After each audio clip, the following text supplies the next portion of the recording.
ক্যালসিয়ামের অভাবে না কিসের জন্য আমি জানি না, ভারী জিনিস হয়তো টানার জন্য হতে পারে। এই হাতেরই এখান দিয়ে দেখাচ্ছি, ডান হাতে এইখানের একটা জয়েন্টের আমার ব্যথা হয় আর চেস্ট পেন হয়। এই ব্যথাটা নামে এইখান দিয়ে হবে, মানে ব্যথা মানে প্রচণ্ড ব্যথা, সেই জন্য আমাকে ওই ট্রাকশনটা দিতে হয়। সেদিন ব্যথাটা অস্বাভাবিক ছিল, আজকে তুলনামূলক কম, আজকে ট্রাকশনটা দিইনি, কারণ দিলে না ভীষণ গরম লাগে আর এগুলো বেল্ট দিয়ে টানতে হয়, ক্রস করে খুব কষ্ট হয়, যার জন্য সবসময় করে বসি না, মানে ভাঙেনি, ওটা হচ্ছে আমার জয়েন্টেরই কোনো ব্যাপার, যার জন্য আমাকে ওটা করতে হয়, খুবই ব্যথা হয়।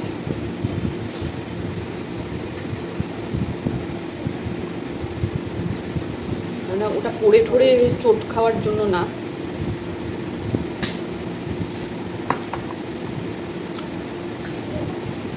রুটিটা খাচ্ছি। আজকে দুপুরে আমার আর খাইনি কিছু, বেলার দিকে সুজি আর একটা রুটি খেয়েছে, পেট গেছিলো ভরে, এই এখন খাচ্ছি।